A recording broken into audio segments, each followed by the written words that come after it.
Hello, everyone. This is Marcelin. It is my good pleasure to introduce Professor Leonard Uwiringiyimana. He is a CEO of Authentic History Makers Institute based in Atlanta, Georgia, in the USA. He is also the senior pastor of a local church in Atlanta, and he originally hails from Rwanda.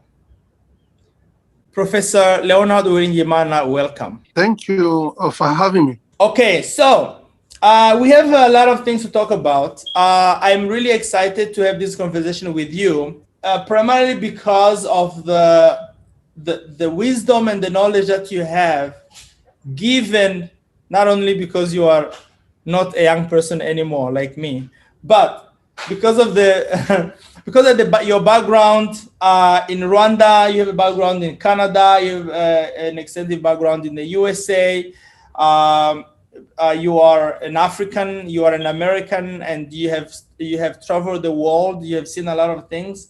So these are some of the things I want to talk about. And the main thing that I really want people to get out of this conversation is for people, especially Africans of our generation or younger generation, to really be inspired and to learn some tools that they can apply to achieve, greatness and success. So I really hope that we are going to achieve something inspiring that will help many people. So I wanted to ask you, growing up, what was Rwanda like? Thank you, Marcy, for asking those questions. Maybe before I can talk about the beginning, let me just talk about a little bit what I'm doing now. You said that I am the CEO of the Authentic History Maker Institute. Yes, what I'm doing right now, I'm passionate about training young people to maximize their potential. And the way you do that, you go through transformation. And then once you have mastered that process of transformation, you go ahead and self-reproduce yourself into others. So that's the way you can produce the maximum impact on whatever you're doing or on a society. And the vision for my organization is to empower an entire generation that will fulfill their collective destiny. Actually, we're really gonna get into more details, because I'm really interested in learning more about that, and the viewers to really get to know more about that. So now we can go and talk about your youth and childhood in Rwanda. Growing up, I remember maybe 2 or 3 key moments that I can mention. So number one, I had relative ease going through school. And I know I started school when I was 4 years old. And I was following my siblings who were much older. And so I started going to school not being registered. But at the end of that year, when they look at my grades, I had good grades, and they let me enroll in the second grade. And so I zoomed through school, and because of that, I enjoyed a good amount of affection and love from my father, who supported me in every way, and who will confess good words about my future and my life. For the high school years, what I remember is I went to the boarding school at a very young age. I was only 12 when I left. I was admitted into a seminary school, a school that that's run by the church to raise future priests. But in high school, it's just high school education. It has nothing to do with being a priest per se. So I went there. I remember being separated from home at a young age, 12 years old. We had to walk back and forth. It was a distance of 52 kilometers. We did that 2 or 3 times that year. It was a terror for a kid of 12 years old to walk that 52 kilometers. But the grown-up kids who would help us when we were little, they carry our luggage, and we would run after them. And so because we were many, we were able to cope that way. But that was really hard. I remember when I came back from home, my foot will swell and will be sick for a whole week. My mother helping me with traditional techniques to make those those legs feel better. Unbelievable. So if I'm not mistaken, you're probably the first person in your family to go to finish high school, to go to college even. So who were your role models? Were there any people that you were looking up to? My father was my real model, my role model, even though he was not too highly schooled. During the time of his youth, he used, remember, we live, the place we live, it's 20 miles away from the Ugandan border. And right. So in order for someone to succeed in my region of the country you come from, you had to go to Uganda. And during those years, at least the years of my upbringing, during the years 70 to 75, Uganda was a very vibrant nation. It was really, economy was very good. So I remember my father used to go there and spend like 6 months there, and he was working in a plantation. But my father, he was a very hardworking person. So went there, he would not just work in the plantation. Instead, he will learn the techniques of running like a plantation. So when he returned back, where we lived, we had a big plot of land. And so he would, the plantation he saw in Uganda, he would come and duplicate what he was planting in Uganda back home. And so that way, he started during the years when I was young, he did the plantation of vegetables. And then when there were time of harvest came, he brought those vegetables to white people who were living in the city of Ruhengeri. And so very quickly, he was able to make money for himself. I remember he bought a car the first time. I was 7 years old when he bought a car. And he went on to become basically the richest person in the whole county where we lived. He inspired me to go to become the very best. Wow. Because he was being the best in his hometown, I would say. He was a role model by himself, and he allowed us to work with him in everything that he was doing. Whenever I was not school, it was about my father's business. And so that way, I knew to do what he was doing, and success was his motto.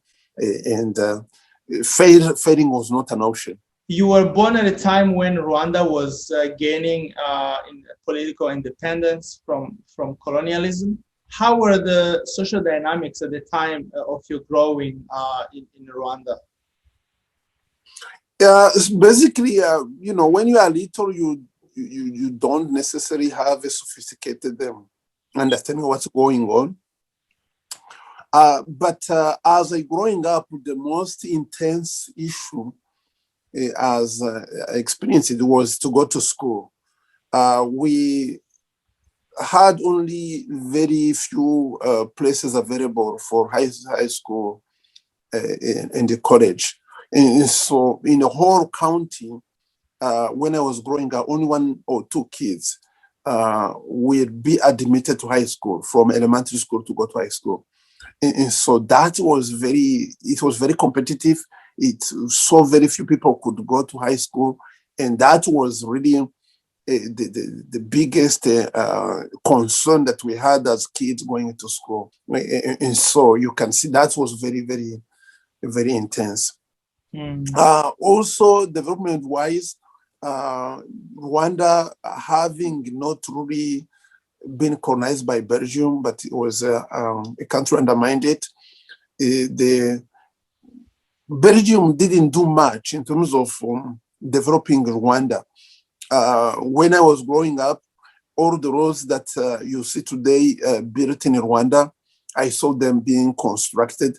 There was no road, asphalted road at the independence time. The university we have in Rwanda, it was created by a Canadian, so it was not created by Belgians. And so really, when we received independence in Rwanda, there was very little done in terms of moving forward. Even the peace that we had was precarious because, as I said, I was born soon after the independence, but the period even following that independence was followed by a lot of incursion that will take place. And so sometimes you will see, we hear that, a war is taking place in some part of the country where people were afraid. Those type of things, we experienced them more or less when we were growing up. And also in high schools, I remember even the first year that I went to high school, which was in 1972, there were revolts in school that were tribal related, and that was not something that we felt good about when we were growing up as children. So it's very interesting how growing up for us, we started experiencing some of the turmoil in 1990, going to 1994, and then of course everything that came after. So we used to think we were the ones who really suffered, but it sounds like you guys from your generation started really feeling the whole hit, even from even during your time. The whole turmoil was still going on. It's like an old phenomenon that still comes back in the different forms. Yeah, actually, I wouldn't say that our situation was as bad as yours. Remember, so when in 90, I was 30 years old. So that means there have been 12 years in which I was living under the First Republic, it's called, which came immediately after independence. So it was still a period of turmoil. Peace has not been really settled down in the country. But then in 1973, that's where President Habyarimana had a coup, and they had a regime basically run by the military. During his time, from that time until 90, he was trying to address the issues that were at hand. His motto was, peace and development. And basically, that's what he tried to do during those years when he was in power. And so from 73 to 90, I can say that we experience relative peace, and we experience also a work of development being done in the nation. Certainly, in Rwanda, we had it better than the surrounding nation that were there. And so that was a time of relative peace and relative development. Right. So you go through education, you finish high school, you start the university in Rwanda, and then you eventually continue your university education in Canada. Can you speak about that? Yeah, maybe before I speak to that, there was a major family development that impacted really us as a family more than any national event that took place. It was really my dad dying. He died on December 28th of 1978. And that crisis was a huge crisis that brought, a lot of turmoil in my situation in the entire family. Because when he died, I had 6 months left to finish high school. I didn't have the luxury that you guys have to be responsible when you are 18 years old. I never had the chance to experiment with foolishness of the youth. So tell me then about so you are in college right now, and at this point I can imagine there are only very few people, like percentage of Rwandans or who are in college at that time is very tiny. So that means you are technically among the elite already in terms of student performance and everything. And then on top of that, you go to Canada. So how did that come about? Myself, I had a hard time really to explain myself how it happened because obviously since finishing high school until really those 3 years I did in a National University of Rwanda, they were very intense in terms of taking care of my mother who was living not at home, even take care of the remainder of the family because my younger brother my younger brothers, when dad died, they were, maybe 5, 6, 7 years. I had to take care of them, really also helping them to basically to get admitted. So how I was able also to have good grades in school, it blows my mind. But during the years I was going to university, they were going through a stage of planning they called a nationalization. So they had to make sure the future university professors were Rwandan. And so in each major, in each area of study, they would take the 2 best students and automatically they will send them to Canada to train them so that they can be future professor at the National University of Rwanda. So I was among those 2 in my department. But unfortunately, we knew that ahead of time. So you could work hard. We were really, everybody was working hard to get those scholarships. And so I was blessed to be among the 2. So that's how I went to Canada. So now you arrived in Canada, which is nothing like you've ever seen before. A foreign land. Was your first time to be on a different continent. How was the culture shock? Yeah, the culture shock was very vast. And really, Canada helped me. Let me maybe summarize probably in 5 points what Canada did to me. Number 1, Canada helped me open my eyes to the fact that the world was much bigger than I had envisioned. By the way, before you continue, sorry to cut you off. Which year was this? I went to Canada in 1982. 1982. Okay, continue. Interestingly enough, then what I discovered in Canada was that to go to school per se was not the major breakthrough. The major breakthrough was to see that the world is much bigger than where you were born and you grew up. So when going to Canada allowed me to see, for example, the notion of borders. Basically, borders, the way at least were being used in those days, even today, basically there are countries which are very developed, and if you are born there, you're bound to be among the well-to-do people because of just where you were born. And the borders, we are not to make it easy for you to come from a poor country to a rich country. On the other hand, rich country can go to poor country very easily. So when I saw that, I said, wow, so really these white borders are there. And so I decided in my heart from seeing that nobody will decide where I live. I will have to take responsibility where I live, because why would I live in a poor country when there are places that are rich and I know they exist? The second thing was Canada took care of the issue of tribalism in me. When I was in Canada and I met a Black person from Haiti, I felt it was my brother. Right. When I met somebody from Morocco who spoke French, though Arab, that guy was my brother.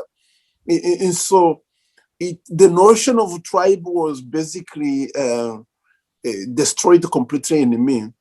And I knew that the little issue we had, like in Rwanda, somebody from the north, from the south, those were just pure ignorance things. Right. And I was completely saved from that. Right. The third thing that happened to me, I remember I had this girlfriend. We used to, when we were in Rwanda, we used to look at, for example, girls that were not beautiful. Mm. We call them gorillas. That was the culture. And so this guy was progressing after her, so I wanted to have favor with her. And so, I was supposed to behave. And then when we met this girl, she was not particularly attractive. And then I asked her, did you see that gorilla? And this girl, she tried to look everywhere. She couldn't find the gorilla. And then she asked me this question. Do you mean to say that that person we just met, is that the person you are calling a gorilla? But her face expression was such that unbelief that I felt so ashamed. And she fixed me for good. From that season, I never saw people like objects. So that's how human dignity started being formed in me. And I realized that we were a savage, basically where we grew up. To call people monkey, to call them things. I never treated, especially girls, from that day, I treat them as a princess. I treat them as basically people who have dignity. That fixed me a lot. Mm. Third thing, computer were being born when we got in Canada. And the program that I was following, I was doing a master in small business management and organizational diagnosis. So they required us to have a computer. And so at that young age for computers, I was forced basically to be acquainted with how they were operating, how they were working. And right there, I saw that computer will change the world. But at the same time, I could see that it was not time for Africa to enter into that technology. It's going to take a while for that technology to mature. And so I said, in the next 10 years, the computer technology will be mature. And so let me mind my business. I came to do business major. Let me finish. I'll go back to Rwanda, teach in a college. That's the purpose for why I came. But 10 years later, I will have to come back and learn computers because I saw that that's where the world is going to. The greatest impact that really going to Canada made on me was to realize that the development that we saw there, it was done by people. And that it happened in cold weather like that, it had a big impact on me. So those roads had to be built, the bridge had to be built, the building had to be built. It took a lot of money to do those things, and the people had to do it. So when I went back to Rwanda and people of my generation, we knew that if Rwanda had to be any different than it was, we will have to work out to build it. And so we went back to Rwanda with the passion to build our nation. And we had hopes that really we can build so that Rwanda can be like Canada. Really, that's what we believed when we were going back home. So this is very interesting how basically you go to Canada as one person and you come back a totally different person. And the purpose for which you went to Canada for, like, that's actually what happened is 10 times more than what was supposed to happen, because there was a lot of paradigm shifts in so many ways. So you just said how when you came back from Canada, you were so passionate about changing Rwanda because going to Canada had helped you to see what's possible if people actually do what they're supposed to do. And Yeah. and you come to Rwanda, and obviously you were not able to achieve your dream of turning Rwanda into another Canada. Because if you had succeeded, I don't think we will be here right now. Actually, something interesting happened. When you go back where you came from, basically you discover other things that you were not necessarily aware of. Basically, there is an inertia that exists with a culture of a nation, and that inertia is just, you cannot just change it as an individual. To try to change a nation is like trying to move the Empire State Building. If you want to push it with your bare hands, want to move it, that is the same thing like changing a nation. And so that's what I came to realize. So very quick, I realized that you are not powerful enough to change the direction of the nation. And at that point, you have two choices. Either you're gonna let the nation corrupt you, you're gonna go back to your old environment, or you have to run away from it. Wow. Those are the only two choices. Yes. And that happened basically, literally the first two years I went back. I knew that if I stay in that country, the passion, the energy I received from going to Canada is going to be lost. So you have to keep it. I have to leave the country. That was, if I don't want to be corrupted in who I was, in my deep held values, I had to leave. Not to cut you off, but there is this book that I just finished reading about an anti-corruption official in Kenya. He was very passionate about the anti-corruption. So when there was elections and Moi left, and then the new president Kibaki came in, the guy was tapped to be like the commissioner of the anti-corruption agency, this big, powerful agency. And he was really energetic, going places, investigating departments, ministers, and everything. Eventually, he was coming up against a lot of pushback. Even his life got in danger.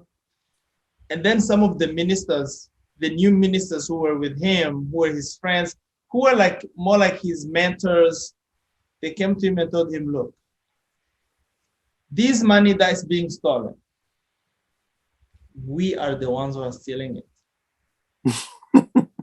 and he was about to faint, say, what is it? We are the ones who are stealing it. And you have a choice of either joining us or dying. And what the guy did, he fled the country. So, like, just like you said, he either had to conform. He had to conform himself to the reality on the ground, and be one of those things that he was fighting against, or leave the system and flee. And I think that, don't you think that maybe there are a lot of people, especially maybe people who are more idealistic, who maybe were exposed to the Western liberal values of authenticity, of integrity, of hard work, of whatever, and when they go back to their native societies, they just realize that they can't cope, and then they decide to stay abroad. Don't you think that's one of the reasons why maybe Africa as a whole, not in every instance, but in general, don't you think that maybe that is also part of the problem in our African society? Actually, that's the problem. Basically, that his testimony is genuine, and that's exactly something I told you. If you are a pure person at heart, You cannot live in that system. You cannot survive there. Right? They're gonna kill you. So that's the choice I had. And keep in mind, this doesn't have necessarily to do with just corruption. It has to do with probably the 7 mountains of interest in society. So, for example, I told you when I was in Canada, I was derived from tribalism, right? So you go back, tribalism is ruling. What are you going to do about it? So, for example, I was almost kicked out of the university as a professor because I was not willing to compromise on somebody who had a close relationship with the Minister of Education. And they wanted me to compromise on my values so that this person can, get a degree. And I'm not willing to do that. But they were going to kick him out of university. They kicked me almost out of university because of that. Of course, because in the environment like that, you have your own alliances. I use my own alliances to leave the university in a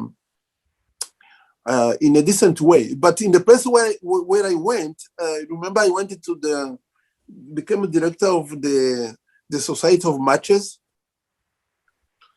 There also, I discovered they had been much compromised in a way that the contra were negotiated.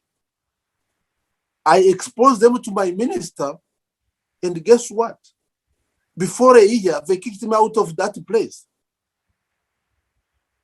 I was in total alignment with my minister, but the Minister of Finance, who managed the money part of it, the people working that ministry, they were not happy with the thing that I was discovering. They required that I leave the company. But my minister also, because I have exposed what went wrong with him, he required that the white person that I was working also leave. And so that was an issue of corruption. And then I was transferred to the Ministry of Commerce, where that minister was my friend, basically, and I had worked with him, faithfully, so he could see, I was being, authentic. So he basically integrated me among his staff. But 1 or 2 years later, he was removed from the position for political reasons. And so then I knew that I could no longer stay working for the government if I couldn't, if my future was not determined by understood rules, if it was just, it was like playing like a check. Yes. So you become basically something they play with, and I was not prepared to have my life, people playing my life that way. So that's why I decided to get out of it, and basically I had my plan to come, as I told you before. I knew I was going to come back to. So you are saying that the experience that you went through is very common in pretty much like in Africa. Absolutely. You cannot avoid it unless you know how to change the situation. Finally, even socio speaking, like for example, for my own family, when I was director general in the ministry, I was expected to provide some services. I remember, for example, one day, my cousin, he brought me a chicken, as a gift, but actually he wanted me to find him a place to work at the University of Unyakinama, to find a place there. So socially, I was under pressure to find that place. If I didn't find that place, I would not be seen as a worthy cousin, right? Wait, you know, he brought a chicken to you all the way to Kigali. yes. Yeah, other family relatives who had the kids who want to go to obtain a place in a school. The brother to my grandfather, he had this kid. I had to find a school for him. All those things, you had to compromise on a number of things for this to happen. And since we didn't have money to make it happen, really, you have to compromise. And from a vantage point of view, I saw that if I can come to America and have a decent income, I'll be able to address those issues socially better and still be myself. And so those pressures, they are real. Unless I don't know, unless what, don't have the tool to impact society at that point, and there's no you can do. Either you are compromised if you stay, or you have to get out if you don't want to compromise. Is it the culture of the people? Is it the background of the people? Is it like, because you are saying there are two options: you either conform or leave. So are you sure there is no third option? The option of actually, like, what tools can be applied to change a society? But Marcy, remember, we are having a discussion of the thing that took place 30 years ago. Right. I know. So okay. So if you come today, I'm not there yet. We are not there yet. But so you we have tools. Okay, so so we are going to get to that. So I was maybe jumping too much ahead, but yes. But it's very important that we really appreciate the how, or the gravity of really that situation that you are describing, because this is a reality that we are seeing really in all these countries which have not yet developed. So I think most of underdeveloped countries, one of the problems that they are facing is this systemic corruption, which is ingrained to the core in not just into the leaders, but even to the lowest of the lowest. It's just like the atmosphere of the whole country. It's like corruption, cutting corners. It's like let me call it immoral values. These are the values that are really ingrained in the society. And I would like to hear what you have to say about how we can uproot or root out those immoral values and replace them with the values that can actually help our continents and our people move forward. But before we get to that, so you decide to come back to America, and so you come back to. I want you to speak to that. You come back to America, and while you're in America, the war in Rwanda explodes now. The genocide happened in 1994, and then a massive exodus of refugees pour out into neighboring countries. We have a humanitarian catastrophe that is beyond imagination. And you are there in America with your wife and kids. How are you processing all of this? Are you saying, obviously you are saying, we are lucky we left right on time, but at the same time you are heartbroken because of what's happening. So can you speak to that? Let me say simply this, that those issues, we saw them coming. Really? And part of really getting out of Rwanda, that was a major factor. Let me simply say this. As I mentioned, as an individual, I saw that there's nothing you can do to change that system. Right. Which means really that system had to be changed. And so then what you saw happening then when the war happened in Rwanda, basically there was a group of people who have decided to change that situation.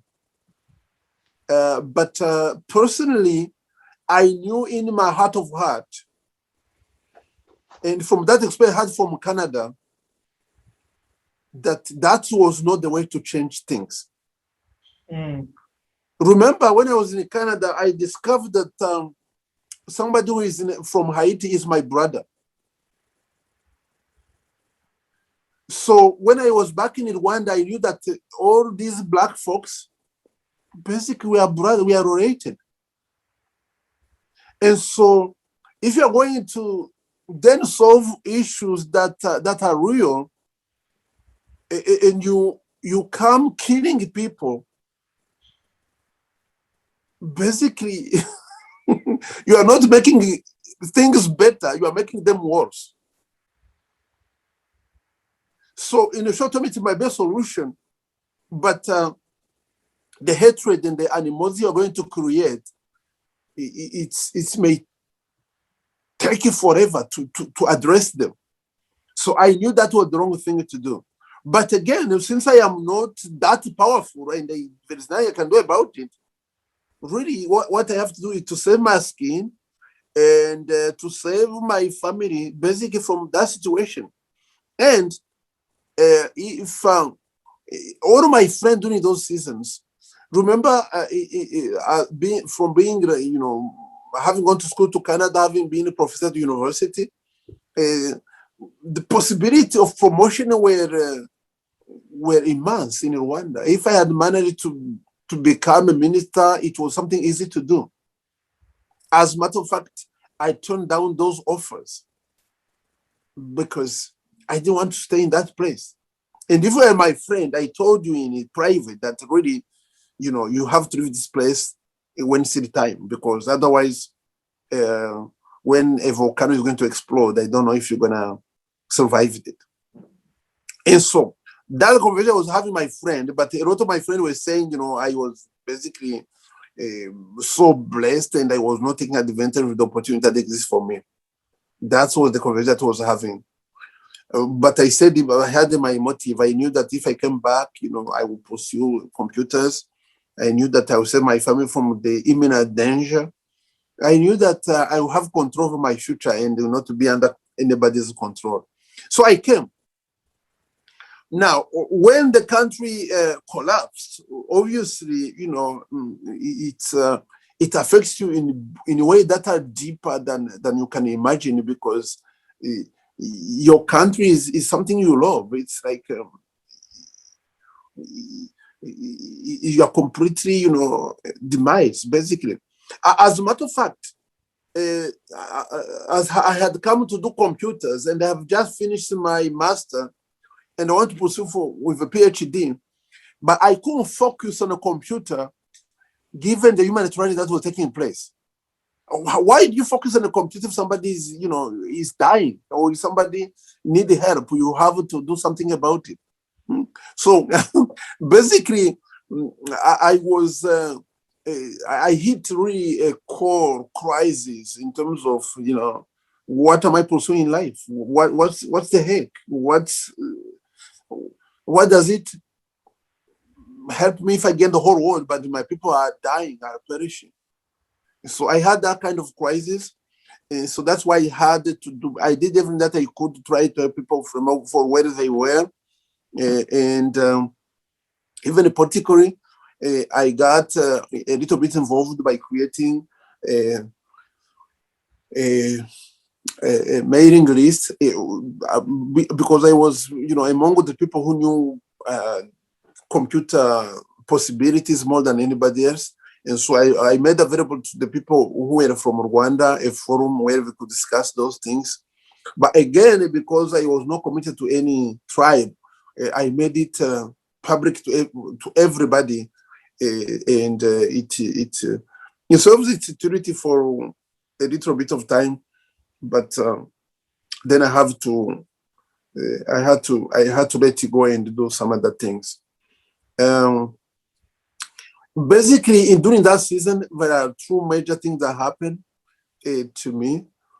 So number one, maybe three. Number one, I had to seek myself and find myself. And basically, I had to do something about that crisis. Initially, I had to read like somebody like Martin Luther King, how they respond to crisis here in America. And quickly, Martin Luther King sent me to Gandhi because he was inspired by Gandhi and the thing that he did. And through reading Gandhi, I saw that really Gandhi was a type of Jesus. So Gandhi returned back to Jesus. And so I had to come back to Jesus because he was the greatest peacemaker that ever lived. So I had to return to my roots because, remember I started high school in a seminary where I was supposed to become a priest. So that was Jesus in the background. That's where I started. I had to return back to my roots. And then through a set of experiences, I strengthened my faith in Jesus, and I came back to him. That allowed me to find myself. But at the same time, I was thinking, how can I help my people to become to become a better society? Because what I've concluded when I was in Rwanda, I concluded that you cannot change that society from inside of it. You have to go outside. That's because if you stay inside, it's going to kill you, or either way by corrupting you or by rejecting you. So you had to come outside. And so I tried to start a community of Rwandans based on biblical values. Because I saw something happen that really challenged me to the core. It was when the Prime Minister of Israel was assassinated by a Jew. In the news, they said, "How can a Jew kill another?" That was the strangest thing that we were talking about that happened. But then in Rwanda, I remember a song in which the king was singing that it takes basically a penny for a black man to kill a black man. Right. That was crazy. Why among a group of people it take a penny for one to kill another, but in another group of people it's unthinkable. It's unthinkable that somebody will kill his brother. So then I asked myself, why is that? Why did that happen? And so I traced the root back to the book to Deuteronomy, where in the speech, it's a big speech that Moses did to his people. He will say, these words, learn them, hide them in your heart, teach them to their children, after their children. In that way, you'll be blessed, and you will remain basically a people that God wants you to be. So I discovered that really the reason the Jewish people were able to remain who they were, despite being away from their homeland for 2,000 years, it's because they kept the two things. They kept the biblical value from one toward another, and then because those values were written in the native language, they also keep the culture through the language. So then I came to the conclusion that if I could teach my people biblical value in our native language, then we'll be able to perpetuate a society that is both sound in a culture, but also where people will not kill one another because we have those biblical values.